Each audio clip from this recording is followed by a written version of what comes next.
এই কোরআনকে নিয়ে সারা পৃথিবী গবেষণা করলো। America, London, France, Britain, Japan, Jordan, জার্মানির ঠান্ডা করে বসে বসে কোরআন কিনে গবেষণা করলো। কারা করলো?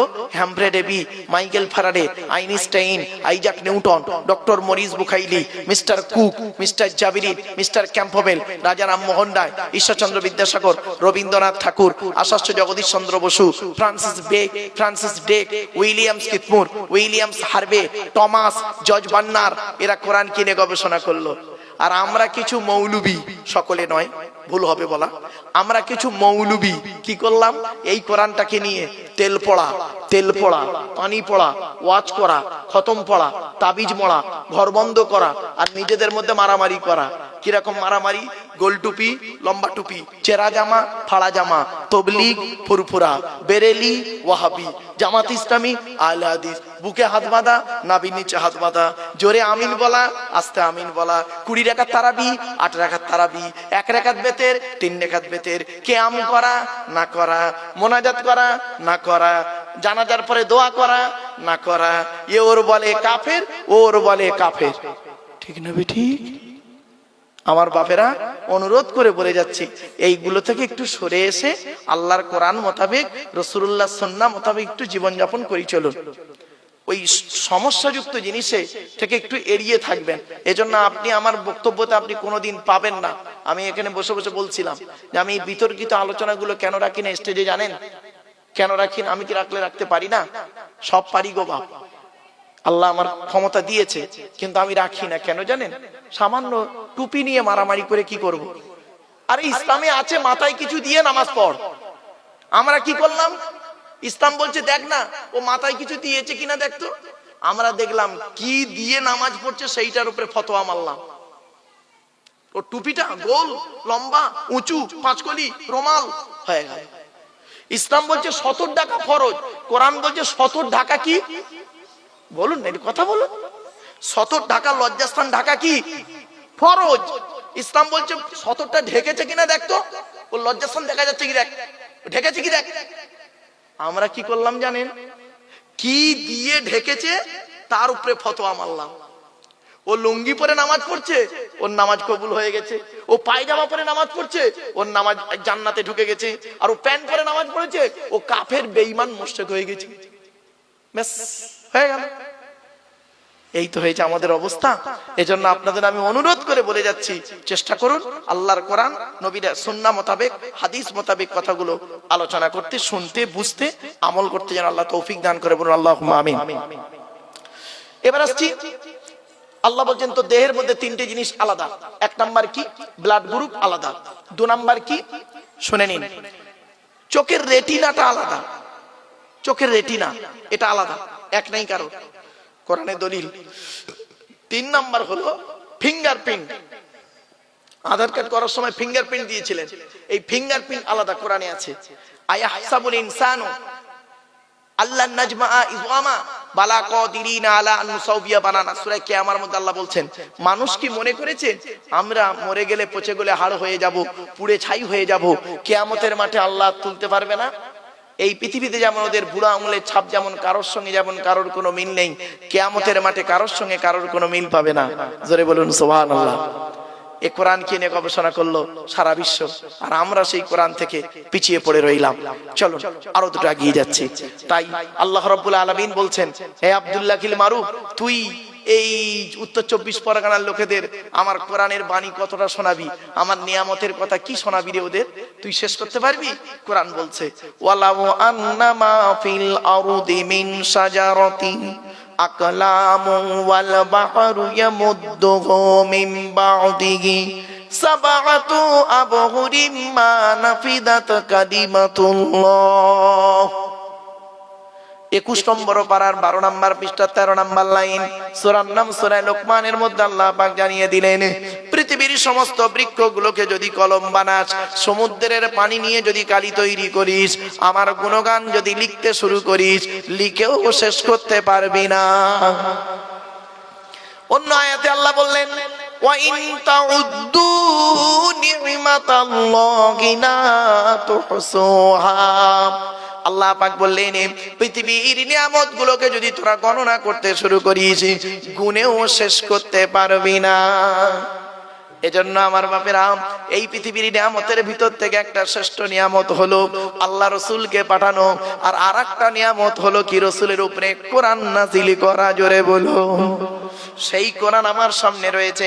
আজকের এই কোরআন থেকে একটা সূরার সংক্ষিপ্ত আলোচনা আপনাদের কাছে রাখবো। শুনতে রাজি আছেন মা? হ্যাঁ, চলো আগে এবার কোরআনের আচ্ছা, কোরআন যার উপরে নাজিল হয়েছে তার পরিচয় দেবো, তারপরে কোরআনের পরিচয় দিয়ে কোরআনের ওই সূরাটির ভিতরে ঢুকে যাব। চলো, কোরআন যার উপরে নাজিল হয়েছে তার নাম কি? মুহাম্মদ সাল্লাল্লাহু আলাইহি সাল্লাম, তাই তো? আচ্ছা, নবীদের পরিচয় কটা শুনে নিন। নবীদের পরিচয় হলো তিনটে। কটা কটা কটা? তিনটে। আল্লাহর পরিচয় হলো চারটে, মাথায় রাখুন। নবীদের পরিচয় হলো তিনটে। কি কি? এক নাম্বার, যিনি নবী হবেন তার চরিত্র উত্তম হতে হবে। এই পৃথিবীতে কোনো নবীর চরিত্র খারাপ ছিল না, আর থাকবে না। জোরে বলুন। প্রত্যেক নবীর চরিত্রকে আল্লাহ পাক উত্তম করে পাঠিয়েছেন। এজন্য নবীদের সম্পর্কে বাজে মন্তব্য কোনোদিন করতে যাবেন না। সাহাবীদের সম্পর্কে বাজে মন্তব্য কোনোদিন করতে যাবেন না। প্রত্যেকটা সাহাবী হলেন নক্ষত্রের ন্যায়। আল্লাহ রাসূল বলেছেন আসহাবিকান নুজুম বিআইয়িহিম ইক্তিদাইতুম ইহতিদাইতুম। আমার প্রত্যেকটা সাহাবী হলো নক্ষত্রের ন্যায়। যাকে অনুসরণ করবে তার মাধ্যমে দুনিয়াতে শান্তি সম্মান পাবে, আখিরাতে জান্নাত পেয়ে যাবে। চলো এবার আসছি। এক নাম্বার হলো নবীদের, নবী যিনি হবেন তার চরিত্র উত্তম হতে হবে। দুই নাম্বার হলো যিনি নবী হবেন তার উপরে আল্লাহর তরফ থেকে ওহী নাযিল হতে হবে। তিন নাম্বার হলো যিনি নবী হবেন তার দ্বারাই অলৌকিক ঘটনা ঘটতে হবে।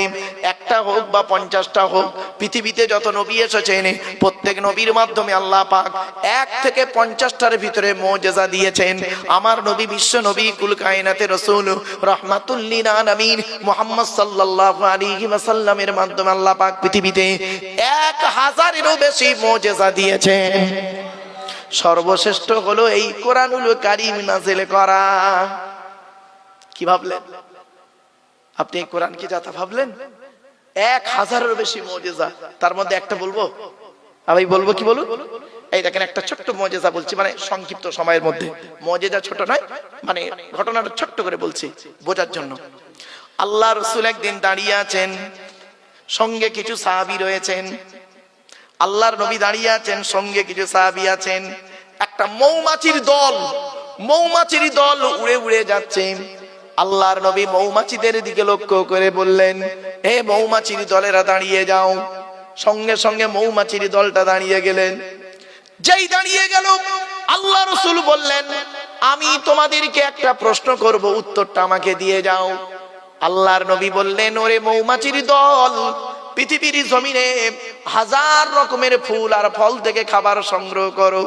কোনটা টক, কোনটা মিষ্টি, কোনটা তিতো, কোনটা কষা। তো তোমাদের পেটের ভিতরে মধুটা এত মিষ্টি হয় কিভাবে? সঙ্গে সঙ্গে মৌমাছির দলের ভিতর থেকে একটা মৌমাছির জবানকে আল্লাহ খুলে দিলেন। ওই সময় সঙ্গে সঙ্গে একটা মৌমাছি বলল, কি জানেন? আসসালামু আলাইকা ইয়া রাসূলুল্লাহ, আসসালামু আলাইকা ইয়া হাবিবাল্লাহ। আমরা হলাম কর্মী মৌমাছি, আমাদের চাকে রানী মৌমাছি বসে আছেন। তিনি আমাদের আদেশ করেছেন, তোমরা যেখান থেকে মধু সংগ্রহ করবে, সেখান থেকে আমার চাকে আসার মাঝখানে রাস্তায় যতটুকু সময় পাবে, আখিরি নবীর উপরে দরুদ পড়তে পড়তে আসবে। কি ভাবলেন বাপেরা? বাড়ি থেকে ভাববেন। চলুন এবার আসছি, আমাদের নবীর পরিচয়টা দিয়ে দিই। আমাদের নবী কোন বংশের মানুষ ছিলেন? কুরাইশ। কুরাইশ কার নাম শুনে নিন। মুহাম্মাদের বাপের নাম আব্দুল্লাহ, আব্দুল্লাহর বাপের নাম আব্দুল মুত্তালিব, আব্দুল মুত্তালিবের বাপের নাম আব্দে মান্নাফ, আব্দে মান্নাফের বাপের নাম হাশেম, হাশেমের বাপের নাম কুসাই, কুসাইয়ের বাপের নাম কিলাব, কিলাবের বাপের নাম মুররা, মুররার বাপের নাম লুবাই, লুবাইয়ের বাপের নাম কাব, কাবের বাপের নাম গালিব, গালিবের বাপের নাম ফিগির, ফিগির থেকে কুরাইশ বংশ এসেছে। বাবা সুবহানাল্লাহ বলতে এতই কষ্ট আপনাদের? যদি কষ্ট হয় আর বলবো না সুবহানাল্লাহ বলতে, চিন্তার কোনো কারণ নেই। রাসূলুল্লাহর পরিচয় পাচ্ছেন আপনি। শুধু তো আমরা পরিচয় না দিয়ে নবী নবী করে চিৎকার করি। চলুন, নবীর বাপের নাম আব্দুল্লাহ, মায়ের নাম আমিনা, দাদার নাম আব্দুল মুত্তালিব, দাদির নামটা কি? নেতিলা বিনতে খব্বাব ব্রাকেটে ফতেমা, কেউ বলেছেন সামিরা। নবীর নানার নাম হলো আব্দুল ওয়াহাব জুগুরি, নবীর নানির নাম হলো বারিরা বা বাররা, নবীর দুধমার নাম হলো হালিমা, নবীর দুধ বাপের নাম হলো হারেস, নবীর দুধ ভাইয়ের নাম আব্দুল্লাহ, নবীর বাপের নাম আব্দুল্লাহ, নবীর দুধ ভাইয়ের নাম আব্দুল্লাহ, দুটো জন এক করে ফেলবেন না।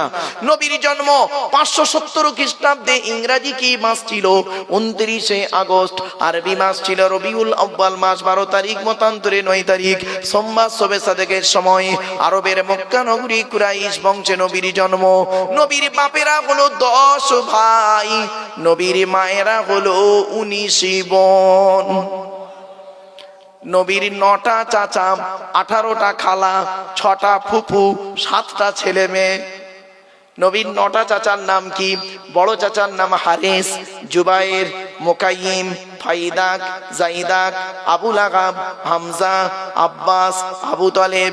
নবীর বাপ হলো আব্দুল্লাহ। নবীর 7টা ছেলে মেয়ে, 3টে পুত্র সন্তান, 4টে কন্যা সন্তান। 3টে পুত্র সন্তানের নাম কি? বড় ছেলেটার নাম হলো কাসেম, পরের ছেলেটার নাম হলো তাহের বা তৈয়েব, ছোট ছেলেটার নাম হলো ইব্রাহিম। 4টে কন্যা সন্তানের নাম কি? বড় মেয়েটার নাম জাইনাব, রুকাইয়া, উম্মে কুলসুম, ছোট মেয়েটার নাম হলো ফাতেমা। এরপরে আসছি, কোরআন নাজিল হলো নবীর উপরে। এখন কোরআনের পরিচয়টা দিয়ে দিই, শুনে নিন।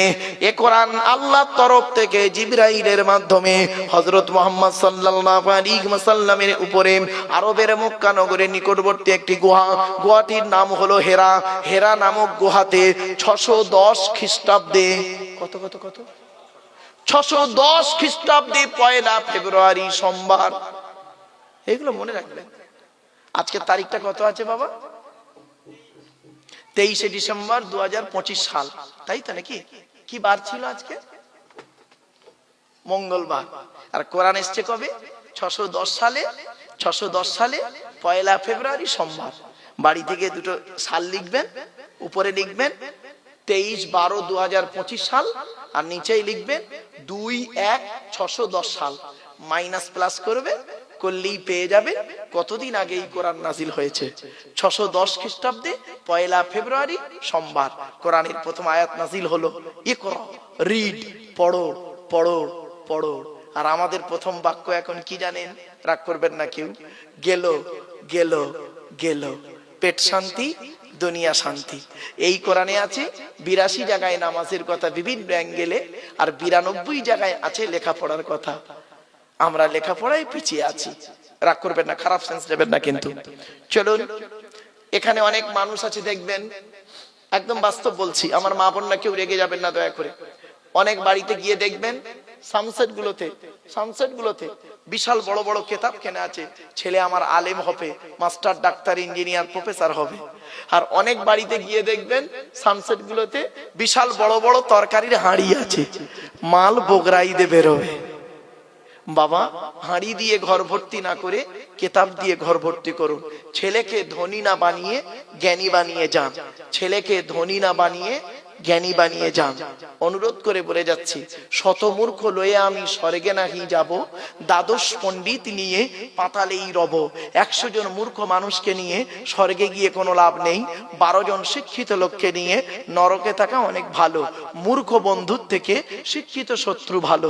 জ্ঞানী গুণী বুদ্ধিজীবী মানুষ লেখাপড়ার গুরুত্ব কত বেশি জানেন, শুনলে চমকে যাবেন। ছোট্ট একটা উদাহরণ দিচ্ছি, আপনাদেরকে অনুরোধ করে বলে যাচ্ছি, আপনারা যেমন ছেলেদেরকে মাধ্যমিক, উচ্চ মাধ্যমিক, বিএ পাস, এমএ পাস, আলেম, হাফেজ, মাস্টার, ডাক্তার, ইঞ্জিনিয়ার, প্রফেসর করাচ্ছেন, সাথে সাথে মেয়েদেরকেও মাধ্যমিক, উচ্চ মাধ্যমিক, BA pass, MA pass, আলেমা, হাফেজা, master, doctor, engineer, professor করাবেন। কারণ কি জানেন? ইংরেজিতে একটা কথা আছে, 1 mother is equal to 100 teachers। একটা মা হলো 100 জন শিক্ষকের সমতুল্য। একজন পুরুষ যদি শিক্ষিত হয়, সে কেবল নিজেই শিক্ষিত হয়। একজন নারী যদি শিক্ষিত হয়, গোটা পরিবারটা শিক্ষিত হয়। নারী শিক্ষার গুরুত্ব খুব বেশি গো বাপ। এই কোরআনে 3টে সূরা আছে শুধু নারীদের আলোচনা। সূরা নিসা, সূরা নিসার মধ্যে নারীদের আলোচনা। সূরা নূর নারীদের আলোচনা। সূরা আহজাব নারীদের আলোচনা। কোথায় আছেন আপনি? আপনি তো সব ভাবেননি কোনোদিন। এই কোরআনে আছে 250 রকমের হারাম। কত কত কত? 250 রকমের হারাম। আর এই কোরআনে আছে 250 রকমের হালাল। আপনি কটা হারাম জানেন?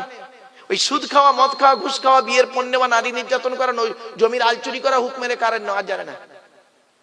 250 রকমের হারাম। দু চারটা বলবো? হ্যাঁ, এই দেখুন, স্ত্রীর পিতামাতাকে গালি দেওয়া হারাম। স্ত্রীর পিতামাতাকে, শ্বশুর শাশুড়ি গালি দেওয়া হারাম। এবার আপনি এখানে বসে ভাবুন, ঈদের দিন রাতের বেলা একটু রাত করে ঘুমিয়েছেন, সকালবেলা আপনার স্ত্রী ঈদের দিন সকালবেলা উঠতে একটু দেরি করেছে, বেচারা উঠতে পারেনি ঠিক মতো, এখন খাবার তৈরি হয়নি, ও করেছে কি, ঈদের নামাজ পড়তে যাবে, খাবার এখনো হয়নি, স্ত্রীকে করলো কি, ঈদের দিন সকালবেলা তার মামাসি তুলে গালাগালি করলো, এমনকি মরা বাপটাকে কবর থেকে তুলে আনলো, মরা মাটাকে কবর থেকে তুলে আনলো, তার চোখের পানি ফেলেই দিয়ে ও করলো কি, গোসল করে নতুন জামা কাপড় পরে আতশ সুরমা মেখে 2 রাকাত ঈদের নামাজ, মাঠে গিয়ে ঈদের নামাজ পড়ে ইমাম সাহেবের বুকে বুকে মিলছে, হাও মনে করলো ঈদের নামাজ আল্লাহ কবুল করে ফেলেছে। এত সোজা নয়। কোরআনে বলা হয়েছে নাসাবা ওয়া সিহরা, শ্বশুর জামাইয়ের সম্পর্ক আল্লাহ দিয়েছে, দিয়ে বংশ বিস্তার করেছে। কোথায় আছেন আপনি? আরেকটা বলছি শুনুন, আরেকটা হারাম। আল্লাহ রাসূল বলেছেন লানাল্লাহু মান সারাকা মানারাল আরদি, ওই সমস্ত লোকেদের প্রতি আল্লাহর গজব, জাহান্নাম, যারা জমির আল চুরি করে করে জমি বাড়িয়ে নেয়। কত আলচোর চাচা বসে আছে, আল্লাহই ভালো জানি, রাগ করবেন না। আরেকটা হারাম দিচ্ছি, রাগ করবেন না আমাকে। আল্লাহ বলছেন ইন্নাল্লাযীনা ইয়াকুলুনা আমওয়ালাল ইয়াতামা যুলমান ইন্নামা ইয়াকুলুনা ফি বুতুনিহিম নারা ওয়া সায়াসলাউনা সাঈরা। 4 নম্বর পারা 17 নম্বর পৃষ্ঠা 14 নম্বর লাইন, সূরার নাম সূরা নিসা 10 নম্বর আয়াত। যারা এতিমের মাল খেয়ে নেয়, এতিমের মাল যারা খায়, এতিমের মাল যারা ভক্ষণ করে, ওরা ওদের পেটে নরকের আগুনগুলো ঢোকাতে শুরু করে। আমি আল্লাহ ওদের জন্য সাইরি নামক জাহান্নাম নির্ধারিত করে রেখে দিয়েছি। রাগ করবেন না, বাপ মারা গেছে, চাচা বেঁচে আছে, ছোট ছোট ভাইপোদের সম্পত্তি চাচা নিজের নামে রেকর্ড করে বসে আছে, উনি আবার হাজি সাহেব। রাগ করবেন না, যারা ইতিমের মাল খেয়ে নেয় তারা হলে জাহান্নামী। বাবা, কত মাদ্রাসা আছে দেখবেন, কত মসজিদ আছে, কত ব্যক্তি আছে দেখবেন, এতিম বাচ্চাদের নামে চাঁদা তুলে, এতিমদের নামে চাঁদা তুলে নিজের গাড়ি বাড়ি বিল্ডিং করে ফেলেছে। বাবাজি, আরো দেখেন হারাম কেমন বেরোচ্ছে টুকটুক টুকটুক করে। রাগ করবেন না, অতি বাস্তব কথা বলে যাচ্ছি। হুকমের কারেন্ট নিয়ে চাচা আমার পাকা চালিয়ে তাহাজ্জুদের নামাজ পড়ছে, চুরি করা কারণে পাকা চালিয়ে তাহাজ্জুদ। বাবা বাবা, হারাম শুনবেন, 250 রকমের হারাম আছে এই কোরআনে, 250 রকমের হালাল আছে এই কোরআনে। আমার বাপেরা, আজকে যে কিতাবের আলোচনা শুনতে বসেছেন, আমি এই জন্যই আপনাদেরকে বলেছিলাম ওয়াজ শোনার লোকের খুব অভাব গো বাপ, আওয়াজ শোনার লোকের অভাব নেই। তাই আমার কপাল খুব ভালো যে আপনারা এখানে কষ্ট করে বসে আছেন। আমার পরবর্তী বক্তা আওলাদে মুজাদ্দিদুজ জামান, তিনি আসবেন, আখরি মোনাজাত করবেন, তার জ্ঞান গর্ব বক্তব্য আপনারা শুনবেন। তাই তার অপেক্ষায় হয়তো আপনারা অনেকে বিক্ষিপ্ত ভাবে এতায় ওতায় ছড়িয়ে ছিটিয়ে আছেন। বাবা, আমার তো তেমন ইলম কালাম নেই, আমার তেমন জ্ঞান নেই বাপ, তবে যতটুকু আল্লাহ দিয়েছে তার ভিতর থেকে আপনাদেরকে যতটুকু আল্লাহ পাক বলাচ্ছেন সেগুলো আপনাদের কাছে তুলে ধরছি। চলুন এগিয়ে যাচ্ছি।